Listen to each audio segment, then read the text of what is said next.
Hello, hope you all can hear me. Good afternoon, and thanks for being here a Friday afternoon at 5.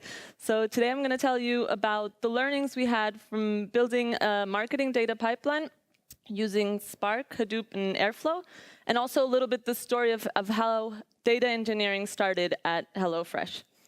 So a little bit of a background, what is HelloFresh? HelloFresh is an online subscription-based meal kit service. So basically, we send out meal boxes with all of the ingredients you need to create a recipe. And as our business grows, also the types of products that we're offering is growing. So now we also ship wine boxes, fruit boxes, and this will also continue to grow as our business is growing. What you should expect from this talk. So I hope to give you, first of all, some insights into the impact that actually building proper data pipelines can have, not only in marketing, but in businesses in general. Also, I hope to give you an overview of some tools and also approaches that you can use for building data pipelines, and pros and cons of the tools that we used in particular. And finally, some insights into some of the mistakes or the struggles we've had along the way, so hopefully you don't make them. So a little bit of the story of data engineering at HelloFresh. At the end of 2015, the company had about 30 developers in total. And we were doing a lot of BI in terms of having complex KPIs, but actually it was very basic, very manual processes. So a lot of Excel, some kind of PHP applications that had been developed by our backend developers to do some data transformations and pour the result into a MySQL database. But actually, because of the rate at which we were growing, these applications were starting to break, and the results of them had already turned into business-critical data. So the business was expecting this data to be available, but actually the processes that were driving them were breaking. And so the company, that was the moment when I joined the company, decided, okay, we have to build a team that can start tackling these issues. And basically, we were 2 developers with a more DevOps inclination, and myself, the database geek. And we were confronted with, okay, we have to decide on an architecture that will allow us to build data pipelines, but that will scale at the same rate that the company is growing. Because at that year, we had experienced 400% growth, and this was the same amount of growth that we were expecting to see in the upcoming years. And so this was what drove us to choose Hadoop as a technology for dealing with our data. We didn't have a proper data warehouse at the moment even, and we decided we would build our data warehouse in Hadoop. And these 3 developers, without real hands-on experience in these technologies, were confronted with a pool of big data technologies and having to choose and learn them and choose also which one were the ones that were going to work for us at the moment. So this is also, you can imagine lots of learnings and in the hard way. And so this is also, I think, why I can give you some nice insights into our experience. So in the context of marketing, so one of the problems that we have is, you can imagine we invest a lot of money in growth because, well, we're the fastest growing startup in Europe. And a lot of this growth is actually in the form of really high discounts for your first box. So our idea is you get, for example, the first box free, but then you'll stick with us for a couple of more boxes, or ideally forever, right? That's our mission. But of course, we need to track how the money that we invest, if it's actually being invested in sustainable growth. Because if we're just having so many conversions, but all of these people aren't sticking with us, it's not really, we won't be profitable. So a little bit about our marketing KPIs. We look at everything from the customer perspective. So we either have our customers that are active or that reactivate. So if they've canceled and then they start a subscription again, then this is a reactivation. And so we look for these type of conversions. And we have to take into account what these conversions are costing us. So this is the sum of the discounts that actually people get on their first box or on their first 3 boxes, for example, and also direct marketing costs. So this can be costs that we spend on TV campaigns, Facebook ads, banners on subways, and all of this. And then finally, we have to calculate the value that the customer is going to bring us, so we can track kind of how well some marketing campaigns are doing. So ideally, from the global marketing perspective, what the company wants to do is, if I see a campaign that is performing really poorly, react really quick and stop investing money in that campaign. So this is kind of a struggle in terms of foreseeing or predicting the customer value. Because we can't wait until 20 weeks have passed to see if the customer will stick with us for 20 weeks until we say, oh, okay, the campaign wasn't so positive. So actually what I wanted to show you with this slide is not really to get that deep into how we do marketing, but to give you an idea of why these processes are complex, the processes to derive this information. And actually, most of this information isn't critical for the operations side, like the information that you need for doing BI. And this is often why, from like the other side of software engineering, it's often like, oh, okay, BI, that's a different world, we don't care about it. But actually, I want to stress on the importance of building properly automated and proper solutions for data pipelines, because in the end, businesses are becoming more and more data-centric, and just doing these processes manually is not really sustainable or scalable. Okay, so how are we tracking marketing? So all of these, the KPIs I was mentioning to you, the way this was being done was basically with Excel files, a lot of really manual participation, analysts along the way, opening an Excel file, refreshing, saving it again. With Excel, you can't really deal with millions of rows, so you have like one file per week. So it was really painful. And all of this pipeline kind of would end in this global marketing report, which was what the C-levels of the company are looking at to say, okay, to make decisions based to see how much will be invested in each marketing campaign channel and all this. And one thing that's interesting is that before we started automating all of this, the global marketing report conversions were actually subscription-based. So I mentioned we're a subscription-based service, but actually, as a customer, you can have more than one subscription. You can have a subscription for a classic box, and then you can have a subscription for a wine box. And before, we were just looking at conversions from a subscription perspective. So actually, it might look like, oh, we're having lots of conversions, but they're all for the same customer. So this isn't the only type of growth we were looking for. So now we actually do it from a customer perspective. So the solution to this problem, which I hope you can all see the problem in it. So the first one was to get rid of shared files as a data repository. So essentially, replace Excel files for actual databases for storing data. Then automate every task in the process. Enforce data integrity, and this is, so I have to stress on this because you'll see when people are using Excel files, IDs are not something that people use. So if you're talking about, I don't know, recipes or marketing campaigns, people just identify them with strings because that's what sounds like more familiar. It means more to analysts along the way. But when you want to integrate all of this, if a campaign was called X one week and it changed with one letter the next week, but it's supposed to be the same campaign, this is a real nightmare. And then, well, because we had made the decision to migrate to Hadoop, we were using Spark to code these data processing jobs. And I'll get a little bit more into that later. So basically, we were replacing all of this manual work and manual ETLing for Spark jobs. We repeated a lot of code at first, so in data pipelines, the transformations that you do aren't that complex. It's easy to create abstractions that will make your life a lot easier along the way. But at the beginning, we were really just like trying to get things working, also because of the lack of expertise that we had in this. And then finally, use a workflow tool to start scheduling your tasks. So with the complexity that these data pipelines have, one of the big things there is that you really have dependencies between all of these tasks, and dealing with them without a proper dependency tool is really hard. So this is what we use a workflow tool for.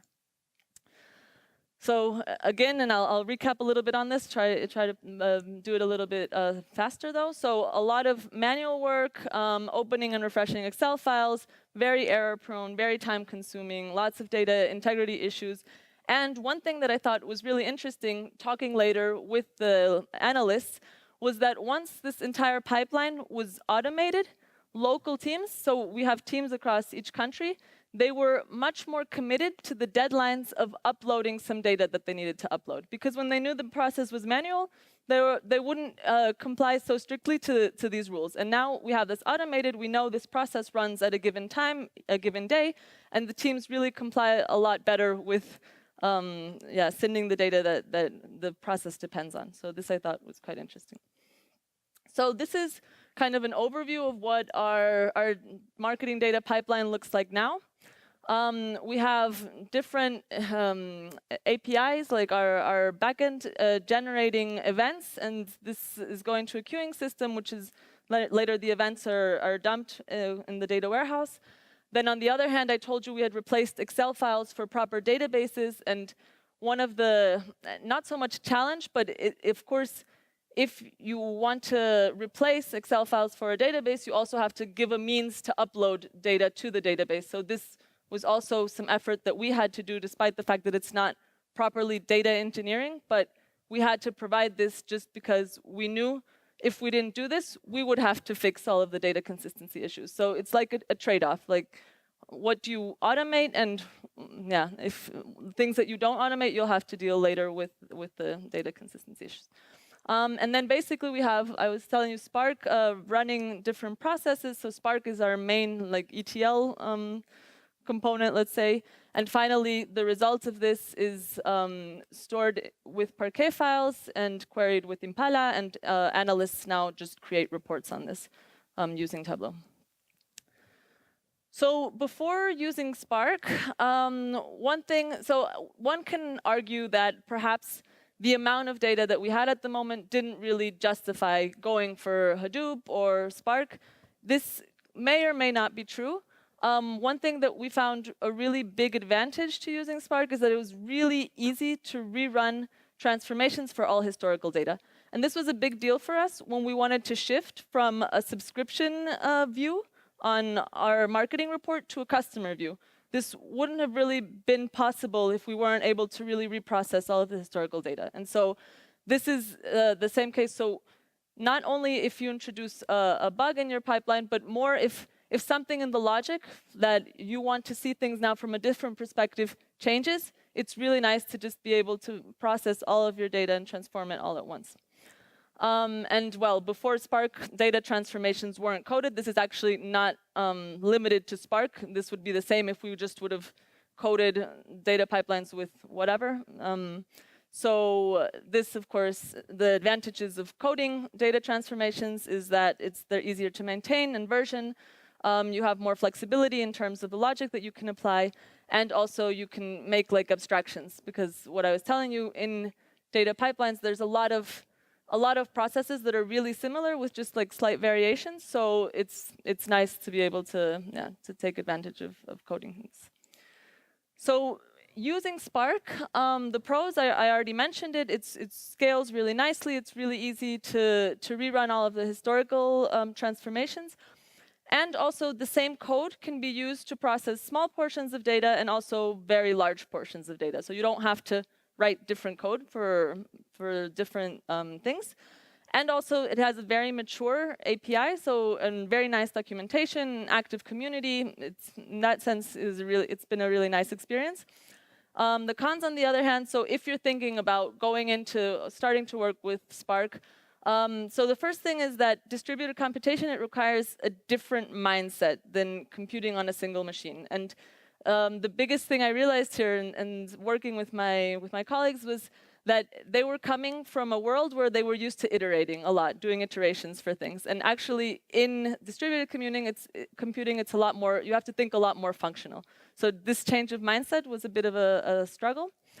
Then because it's distributed, logging and debugging can become more challenging because you have different machines running the code. And without proper configuration, you won't really benefit from Spark the way that you should. So perhaps you're surprised that your Spark job is running incredibly slow. Maybe you don't have enough executors scheduled for this job. Or perhaps you're scheduling way too many executors and using a big cluster to run something that you could run on a single machine much quicker. So there has to be like proper understanding of the configuration. It's really hard to find experienced engineers, so this is also a struggle. And for some tasks, it's really an overkill. So one thing and one mistake we made is that we started to do everything with Spark, and actually, for simple tasks where you know you'll never have to deal with very large and growing data sets, it's preferable to go with smaller scripts because you don't have like the overhead of Spark. So another note on choosing between Python and Java. So we code Spark jobs in Python. This was really because a developer's preference. We didn't do like a long analysis on which one to use.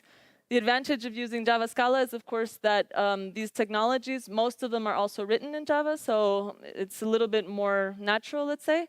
And it's also easier to just create a jar with all of the dependencies that you need. In Python, you can create eggs, and you can pass this to PySpark jobs, but it's not as easy, let's say, as with Java. But okay, it's not terrible.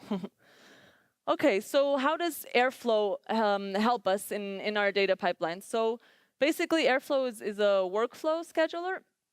And I mentioned to you before, we have lots of dependencies between each of the tasks in our pipelines. And so at the beginning, we were using cron jobs for this. But this is a real problem, because if one of the Spark jobs failed and the one that depended on it had to run, I mean, of course, you can also code this and say, okay, this job has to look for data in here, and if the data is not there, so you can get over it. But this tool really makes coding these dependencies really easy and nice. And also, we have sort of centralized scheduling of all the data pipelines. And one thing that's really nice about Airflow is that your workflow is also code. So it's also Python code.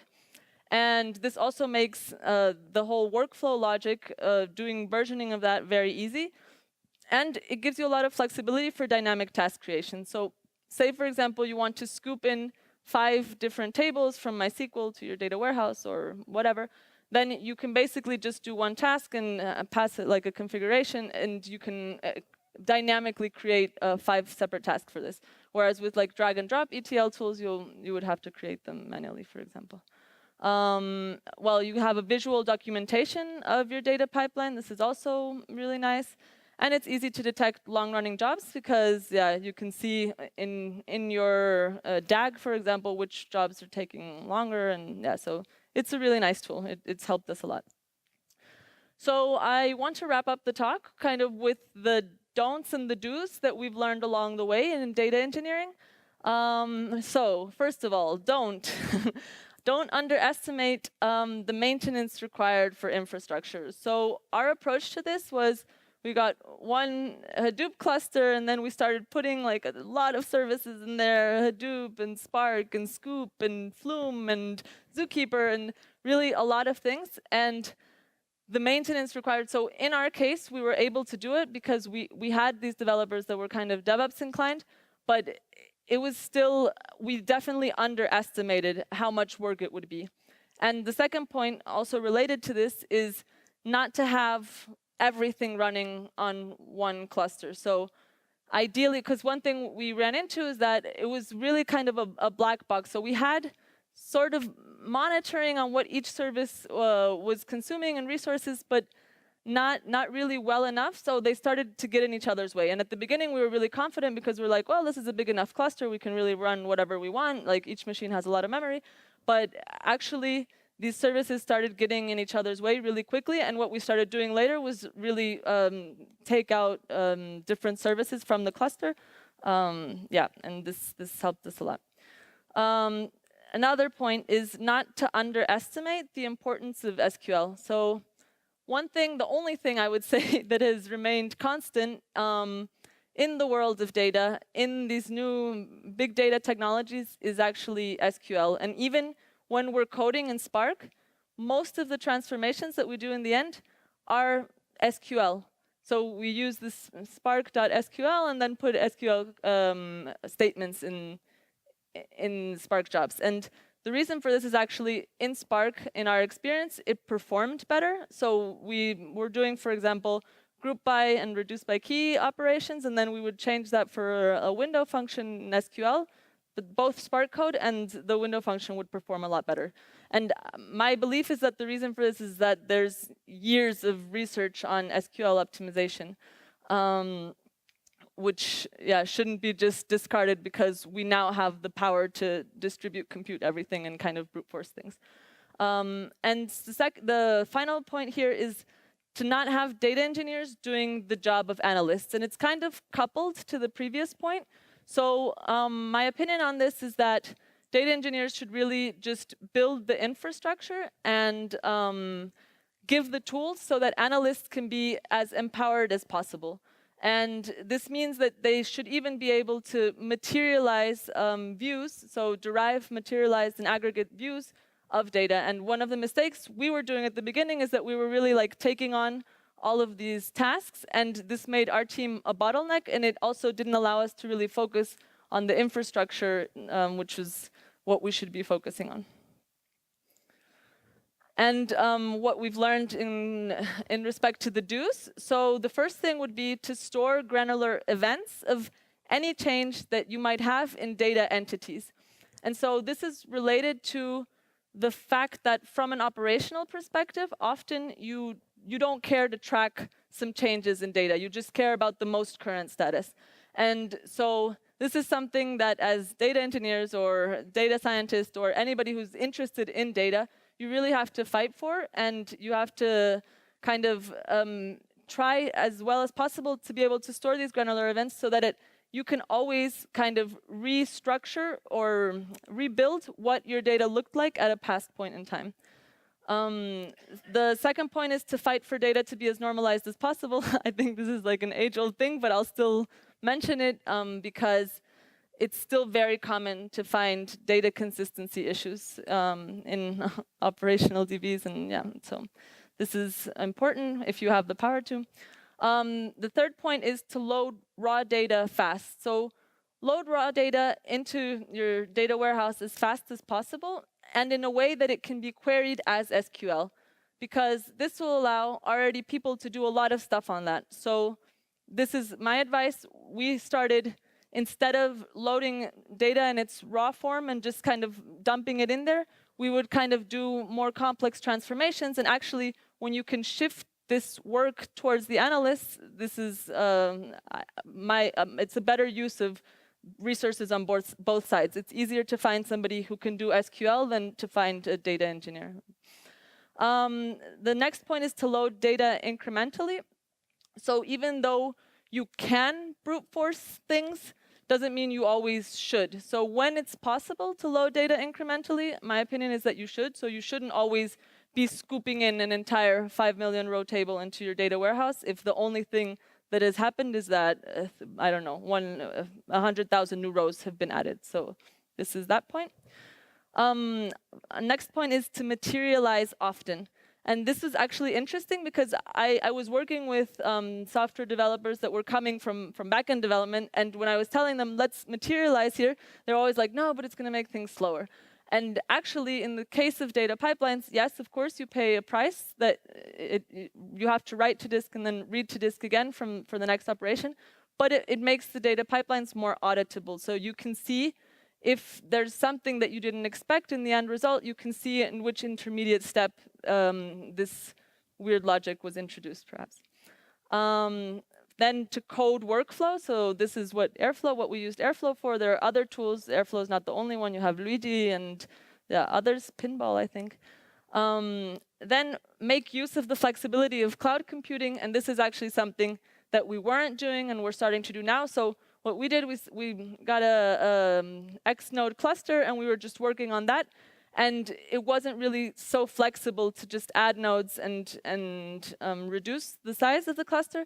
And this is actually something that you can benefit from greatly, because most of the processes that we do are batch processes anyway. So yes, there's some need for real-time analysis, but most of the complex BI, you can still do in batch processes, and then it doesn't make sense to have a cluster with X machines running all the time if you only need it to run some Spark jobs every so often. And then finally, isolate kind of ETL processing, so the Spark jobs from querying. So because if especially you want to take kind of an architectural approach, like I was saying, where you have analysts really even deriving materialized views with complex SQL queries, you'll have analysts and any stakeholder of the data really bombarding your cluster with queries, and you don't want this to get in the way from like the processes that you need to run ETL jobs. Okay, so that's it from my side. I'll end the talk by doing some shameless advertising. So we're hiring. If you are a data engineer or want to be a data engineer, we're looking for you, and also in other areas. So yeah, you can look up the different jobs or job openings we have. And yeah, I welcome any questions you might have now.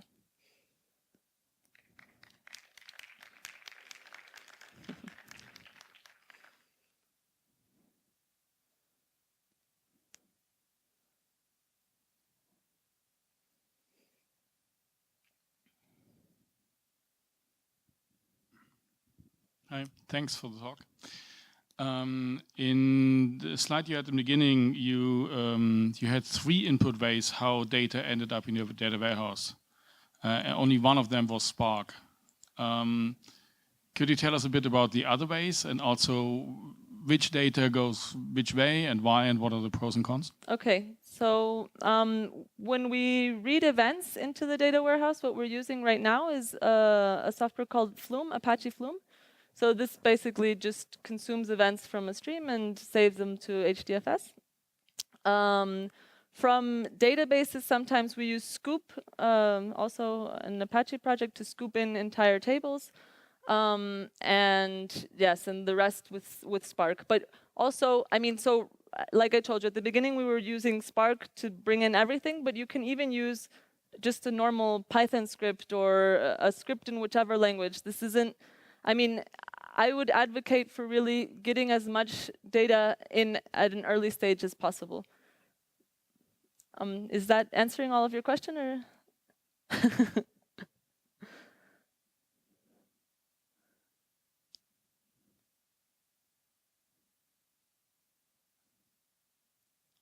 No more questions?